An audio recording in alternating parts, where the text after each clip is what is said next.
Haleluya. Amen. Wacha tuombe. Baba, katika jina la Yesu, tunakushukuru Bwana kwa sababu ya neema hii.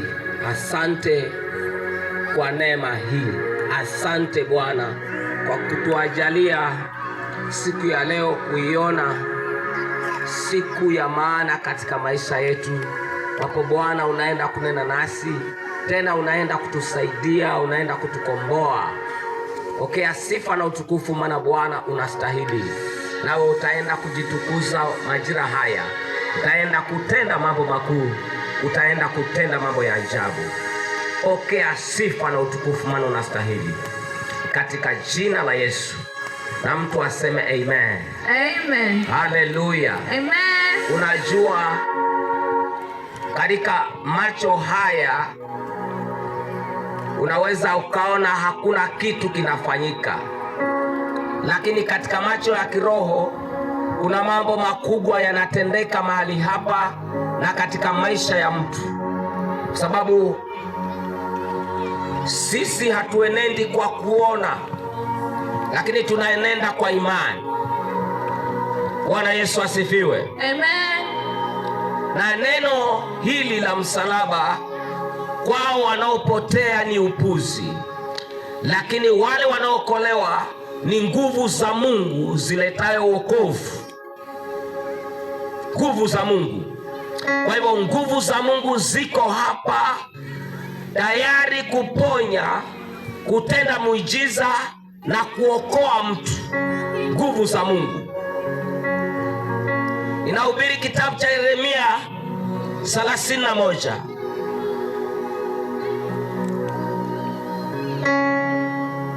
Kuanzia 1. Yeremia 31:1. Bwana Yesu asifiwe. Amen. Neno la Mungu linasema ya kwamba Bwana alinitokea zamani akisema, nimekupenda kwa upendo wa milele, ndio maana nimekuvuta kwa fadhili zangu. Nimekupenda kwa upendo wa milele, ndio maana nimekuvuta kwa fadhili zangu. Yaani wema wa Mungu kwa maisha yetu ni kwa sababu anatuvuta kwake. Uaminifu wake Mungu ni kwa sababu anatuvuta tuende kwake. Yaani kule kwamba unaendelea kumkosea lakini uko hai, unaendelea kufanya dhambi lakini bado mambo yako yanaenda sawa, uko hai kama yule mwingine, ni mzima kama yule mwingine, na Mungu anakuepusha na hatari kama yule mwingine. Mungu anakuepusha na mauti kama yule mwingine. Unaokoka na upanga kama vile yule mwingine. Yaani wema wa Mungu ni kwa sababu anakuvuta uje kwake. Wema wa Mungu anataka wewe utubu dhambi zako. Yaani wema wa Mungu unatuvuta ili tuje kwake, na uaminifu wake katika maisha yetu unatuvuta ili tutubu. Hii ndio maana unaweza ukafanya dhambi lakini bado uko hai, bado unapata pesa, bado mambo yako yanakuwa sawa. Yaani Mungu anakuvuta kwa zile fadhili zake, anakuvuta uje kwake. Yaani anakuonyesha wema wake ili umgeukie yeye, anakuonyesha wema wake Mungu ili utubu uje kwake. Sema amen. Amen. Hii ndiyo maana uliokolewa na ile hatari haikukupata. Kuna watu unawajua walikufa, kuna watu unawajua hawako tena, lakini wewe ilikuwa ni ukufe, lakini wema wa Mungu ama fadhili za Mungu zinakuvuta kwake, na upendo wake anasema ni upendo wa milele. Ndio maana anakuvuta kwa fadhili fadhili zake, anakuvuta ili utubu. Yani kule kukutendea mema ni kwa sababu anataka utubu dhambi zako. Yani kule kwamba unamkosea na bado anakutendea, unamkosea lakini bado anakukumbatia. Sasa ni kwamba huo ni upendo wa milele, anakuvuta kwake ili utubu. Amen. Sema amen. Amen. Hii ndio maana unaweza ukawa na kiburi ukasema mimi siendi kanisani na mambo yangu yanaenda sawa, ya kwamba mimi nafanya usinifu na mambo yangu yanaenda sawa. Ni sawa, lazima yaende sawa, kwa sababu upendo wa Mungu unakuvuta ili utubu. Upendo wa Mungu, yani Bwana bado anakuvumilia, bado anakupenda, na upendo wa Mungu unataka wewe utubu, ugeuke. Amen. Geuke jirani yako, mpatie mkono, mwambie unavutwa. Unavutwa. Mwambie unavutwa na Mungu. Unavutwa na Mungu. Sema amen. Amen. Pige Yesu makofi mengi. Kuna wengine wako hapa walikuwa ni wakufe mwaka jana, wengine mwaka juzi, waliepuka hatari fulani, lakini wako hai mpaka leo. Wema wa Mungu, fadhili za Mungu zina kuvuta kwake ili utubu, uokoke. Sema amen. Amen. Na upendo wa Mungu ni wa milele. Kuna watu walipendwa wakaolewa, wakaoa, lakini upendo huo haukudumu, ulisha. Kuna watu walipendwa lakini sasa hawapendwi tena. Mzazi wako anaweza akakupenda, ndiposa Isaya anasema mwanamke anaweza kumsahau mwana wa tumbo lake na akamsahau, lakini mimi sitakusahau. Nimekuchora katika vitanga vya mikono yangu, sitakusahau, kwa sababu upendo wa Mungu ni wa milele, unadumu, sio kama upendo wa sisi wanadamu. Amen. Hata nikikuuliza wale marafiki wako wote bado mko nyote, utanambia yule tuliachana na yule tulikosana, lakini upendo wa Mungu ni wa milele na milele na milele na milele. Sema amen. Na upendo wa mwanadamu huwa unaishia kaburini. Wakati tukienda kwa kaburi, hapo ndio mwisho. Hata kama mtu unampenda vipi, hiyo ndio mwisho. Lakini Mungu akikupenda, hata uchapoondoka katika dunia hii, bado upendo wake ni wa milele. Yes. Pigie Yesu makofi. Amen. Sasa upendo wa Mungu ndio umesababisha akamtuma Yesu Kristo, kwa maana jinsi hii Mungu aliupenda ulimwengu, hata akamtoa mwanawe wa pekee, ili kila mtu amwaminie asipotee, bali awe na uzima wa milele. Upendo wa milele una uzima wa milele. Upendo wa milele una uzima wa milele. Hujanielewa? Upendo wa milele una uzima wa milele ndani ya Yesu Kristo. Na anasema hapo ya kwamba wewe Bikira Israeli, mara ya pili utajengwa, nawe sasa utang'ara tena mara ya pili tena. Maana mara ya kwanza haikufaulu, lakini mara ya pili itafaulu, kwa sababu ya upendo wa Mungu. Hata mara ya kwanza ukikosa kufaulu, lakini bado Mungu anakupatia nafasi mara ya pili. Mara ya pili, ndio maana ametutuma mahali hapa. Kwa mara nyingine ulikataa sauti yake, lakini mara ya pili anakuja tena. Kama vile unatongoza msichana, unataka kumwoa, unaenda mara ya kwanza anakataa, lakini kwa sababu unampenda utarudi tena. Mguse jirani yako, mwambie anakupenda, ndio maana amekuja kukutongoza tena uokoke. Amen. Pigia Yesu makofi. Haleluya. Mwambie amerudi tena Mungu. Anakutaka wewe. Ndio. Sema amen. Amen. Haleluya. Amen. Haleluya. Amen. Anasema kama mara ya kwanza haikufaulu, hii anataka ifaulu. Yes. Hii anataka ifaulu. Ndio. Hata kama umemkosea bado anakufatafata. Yes. Anasema ninabisha mlango wa moyo wako. Yes. Mtu akinifungulia nitaingia kwake, nitaishi naye, nitakula pamoja naye. Sema amen. Amen. Upendo wa Mungu unakuvuta. Wema wa Mungu ni kwa sababu utubu. Wema wa Mungu ndio unaweza ukaona mkora anaua watu lakini bado ni yeye ni mzima. Anaua watu lakini yeye ni mzima.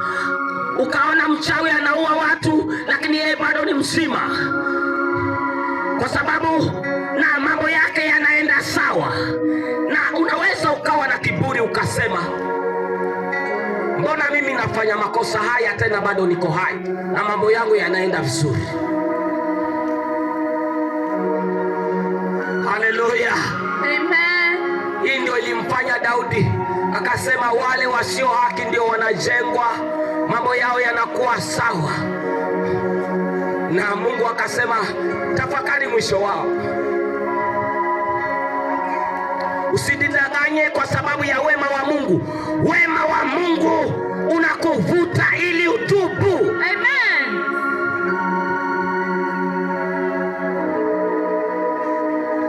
We imagine kama si Bwana kuwa pamoja na wewe. Wengine walikuwa wameshikwa hapa, wengine walikuwa wamesaulika hapa kama si Bwana. Yes. Lakini Mungu anakuita wewe mabaki. Sema amen. Anakuita mabaki, amekubakisha wewe ili kupitia wewe jamii yako iokolewe. Yes. Ili kupitia wewe mambo mazuri yatendeke. Amekubakisha wewe ili utangaze habari hizi. Yes. Sema amen. Amen. Sema amen. Amen. Huo wema wa Mungu unakuvuta wewe ili utubu. Huu ndio ujumbe ambao nimepokea usiku, ya kwamba waambie wema wangu unawavuta kwangu watubu. Yes. Sema amen. Amen. Ndiposa nyinyi wa Kristo mnaweza mkachalenjika, mkaona wenye dhambi wamebarikiwa, wamejenga manyumba, wako na magari, na nyinyi mkawa mnasota. Hebu mgeukie Mkristo mwenzako,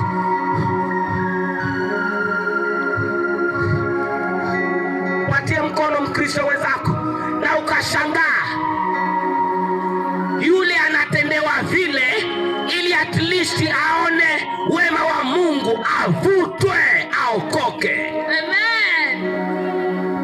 Ndiposa wa Kristo hata mkisota msiwe na shida. Yes. Sema amen. Amen. Haleluya. Amen. Kwa sababu zile fadhili ambazo Bwana anawaonyesha wale, anawaonyesha fadhili hizo ili awavute waokoke. Yes. Anawavuta kwake. Ndio.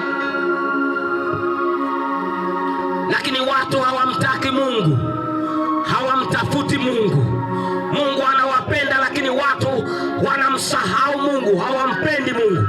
Lakini jioni ya leo, hizi habari njema naomba ukazisikie, ya kwamba unaona biashara yako iko hivyo ilivyo, unaona watoto wako wamenawiri, lakini haujamjua Mungu. Hizo fadhili ambazo zinaendelea hivyo ili wewe utubu. Na uvumilivu wa Mungu ni mzuri sana, anakungojea wewe utubu. Amekuvumilia. Siku moja nikawa ninahubiri habari za toba, na wengine wakadhihaki, na kumbe ilikuwa kuna kijana mmoja ya kwamba ilikuwa siku zake ziko katika hatari, na alipotoka hapo nilipigwa simu baada ya siku 3 ya kwamba amefariki. Kumbe ilikuwa huo ujumbe ni ujumbe wake wa mwisho. Bwana amerudi kwake, anataka amgeukie. na sijui ninaongea na nani. Sijui kwa nini Bwana amesema usiku ya kwamba waambie huo wema wangu, fadhili zangu zinawavuta kwangu, basi waambie watubu. Amen. Sema amen. Amen. Sema amen. Amen. Na kwa sababu haujui siku wala saa, kama vile mchungaji amesema, kuna wasichana walikuwa wametoka lunch kwa ile kampuni, wanakula tu lunch warudi kazini, na gari ikakosa breki huko, ikaja ikawagonga na wakakufa. Hakuna ambaye alijua, hakuna aliyefikiria, hata hao wenyewe hawakujua. Sema amen. Amen.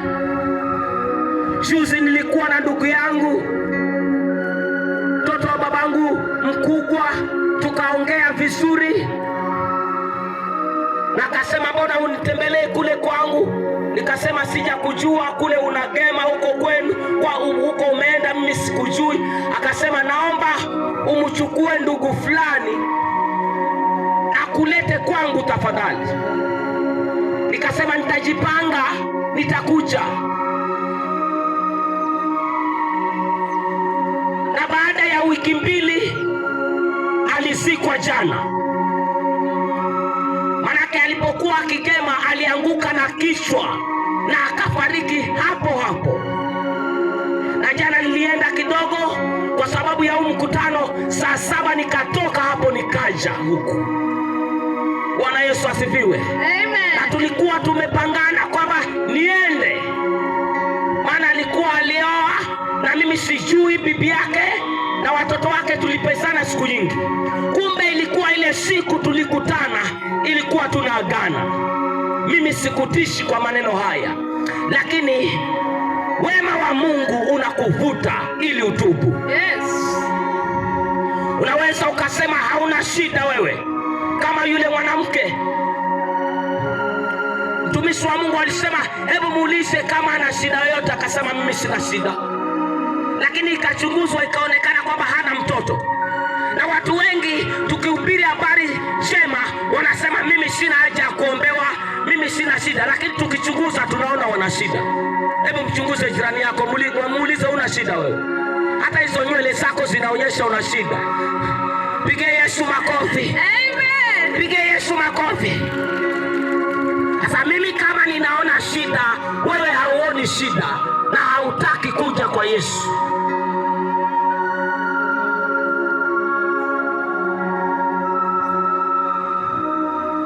Bwana Yesu asifiwe. Amen. Mambo yako najua unafikiria yako sawa sawa. Ukikalia sima waichapa vizuri sana mpaka geo umeshiba. Afya yako inaendelea vizuri kabisa. Lakini nikwambie, kuna mama mwingine rafiki yangu ambaye hata tulishangana yeye, maana alikuwa na afya njema kabisa, lakini siku moja akashikwa na kaoma tu, na akaenda hospitali akaambiwa ni ulcers, na akapatiwa dawa za ulcers kama kawaida. Baadaye ulcers zilizidi tu, na alipoenda hospitali akaambiwa kwamba tunaona kwamba kuna chembe za kansa. Akaambiwa aende kwa vipimo sahihi kabisa, na alipoenda katika hivyo vipimo akaambiwa hii stage ambayo imefika haitibiki, ombeni Mungu. Sasa wiki 3. Haleluya.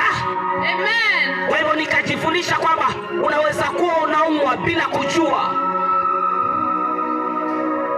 lakini damu ya Yesu iliyomwagika pale msalabani, nilikwambia ya kwamba kwa kupigwa kwake tumepona. Oh yes. Tukiwa ndani yake kuna maisha, kuna uzima ndani yake. Nje yake kuna hatari, ndani yake kuna uzima. Amen. Wote walio ndani ya Kristo wako salama. Amen. Wako salama. Amen. Wako salama. Amen. Lakini walio nje hata kama wakijiona wako salama, fadhili za Mungu zinawavuta ili watubu. Amen. Haleluya. Amen. Haleluya. Amen. Mchungaji ameongea kuhusu watu kukufa mapema sana. Ni kweli, hata wewe ni shahidi. Hata saa hizi tulipanga kama wachungaji ya kwamba hii Jumamosi tunataka kuiweka free kwa sababu ina mazishi mengi. Sema amen. Amen.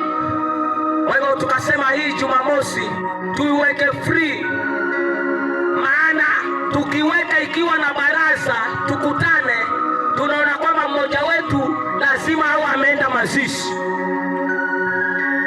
Hata leo kuna wengine, jana kuna wengine walienda mazishi. Kuna mama rafiki yangu anaishi hii nyumba, amenambia jana walienda mazishi la mtumishi wa Mungu. Hata nikashangaa, maana sikusikia kwamba alifariki. Wasema jana sikuwa kwa huu mkutano kwa sababu nilienda kuzika. Yani ile inatendeka itofauti ya wakati wa utoto wetu. Wakati wa utoto wetu ilikuwa ukiona maiti tunaita Wagiriama zombe. Watoto tunakimbia, tunaingia nyumbani tena katika mfungu wa kitanda. Lakini saa hii hao watoto wadogo, mtu anazikwa yuko hapo. Tena watoto wa shule wanaambiwa njoni muangalie mwili wa mpendwa wenu, na watoto wadogo tu wanazunguka mwili. Mguse jirani yako, muulize, mambo yanabadilika ama hayabadiliki? Mambo yanabadilika ama haibadiliki? Haleluya. Amen. Yani wanaozika sasa ni watoto wadogo. Hakuna tena woga kama zamani. Si tulikuwa tunaogopa mtu akufa. Saa hii hata watoto wanaangalia tu. Wanaangalia tu. Kumebadilika. Kumebadilika. Kumebadilika. Karibu kila Jumamosi ni mazishi. Kumebadilika. Sasa tuchunguze nini kinaua watu.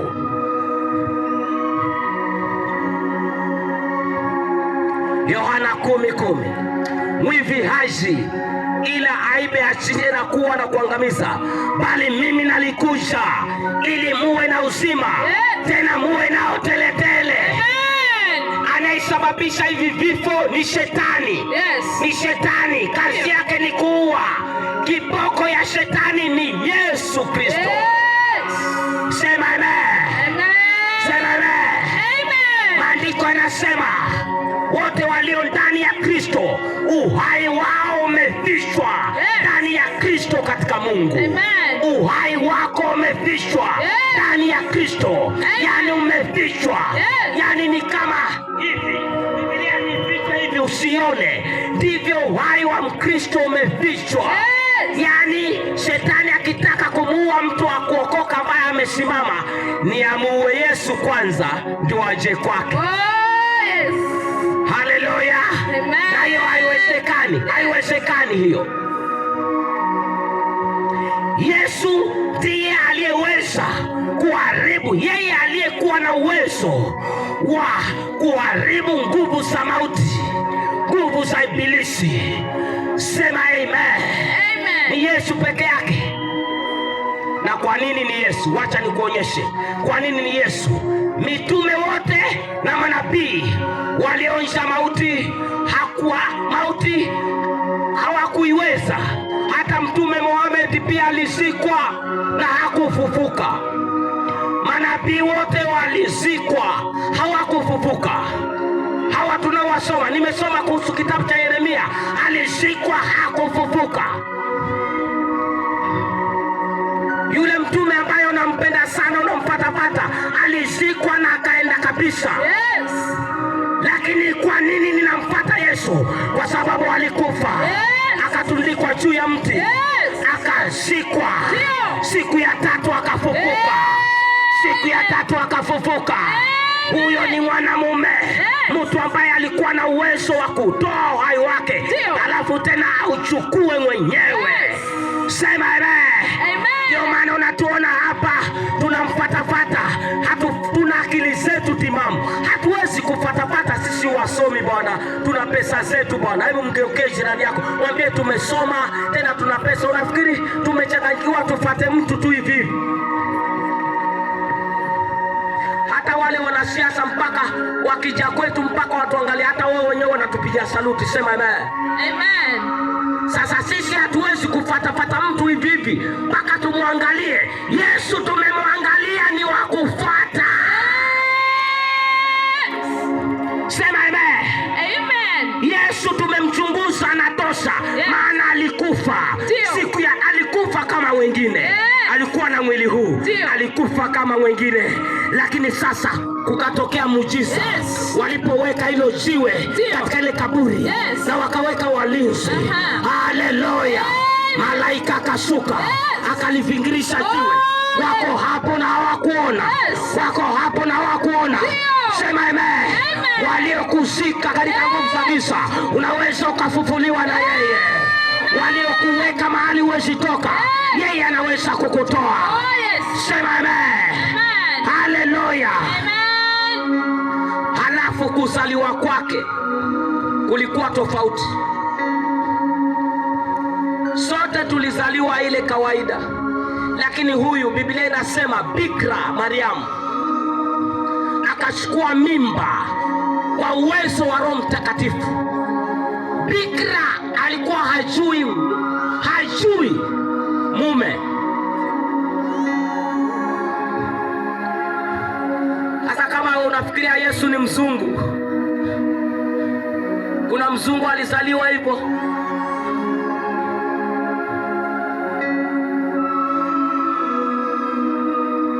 Hiyo mimba utaipokea ni kwa uwezo wa Roho Mtakatifu, na utamzaa mtu atakayeitwa Yesu. Yes. Atakayewaokoa wanadamu wote. Yes. Kwa hivyo mgeuke jirani yako, mwambie alizaliwa tofauti. Mimba yake ni tofauti. Matendo yake ni tofauti. Yes. Miujiza yake ni tofauti. Ndio. Sio kama ya Kagwere. Yes. Kinabeba hawamwezi. Yes. Haleluya. Amen. Yeye ndiye mfalme wa wafalme. Yeye ndiye Bwana wa mabwana. Sema amen. Amen. Haleluya. Amen. Haleluya. Amen. Haleluya. Amen. Yeye ndiye mwenye uwezo wote, na jioni ya leo anataka maisha yako. Amen. Umpatie. Simama kwa miguu yako.